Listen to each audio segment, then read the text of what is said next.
Cryptocurrency ဆိုတာဘာလဲကလေးများအတွက် Hello Cryptocurrency ဆိုတဲ့စကားလုံးကြားဘူးပါသလား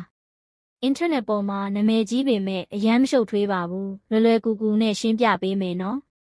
Cryptocurrency ဆိုတာအင်တာနက်ပေါ်မှာသုံးတဲ့ digital ငွေကြေးဖြစ်ပါတယ်လက်ထဲမှာကင်တွေအသုံးပြုရတဲ့ငွေကြေးမျိုးမဟုတ်ဘူးဒါကတော့မျက်စိနဲ့မမြင်ရပေမဲ့လက်နဲ့ကင်တွေအသုံးပြုလို့မရပေမဲ့ဖုန်းနဲ့ဒါမှမဟုတ်ကွန်ပျူတာနဲ့လွယ်လွယ်ကူကူအသုံးပြုရတဲ့ငွေကြေးတစ်မျိုးပါ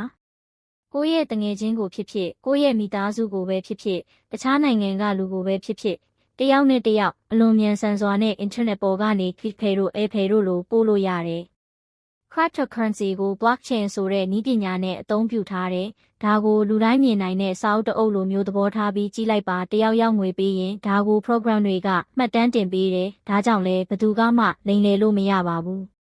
မင်းရဲ့ online ငွေကြေးကိုလျှို့ဝှက်စာသား private key တစ်ခုနဲ့ကာကွယ်ထားပါတယ်ဒါကမင်းသာသိတဲ့ password တစ်ခုလိုပါပဲ Cryptocurrency အမျိုးအစားတွေကလည်းအစုံအလင်ရှိပါတယ်ဥပမာ Bitcoin Ethereum နောက်ပြီးတော့ Dogecoin တို့လိုလူတွေအပျော်အဖြစ်ဖန်တီးထားတာမျိုးတွေစသဖြင့်မျိုးမျိုးရှိကြတယ်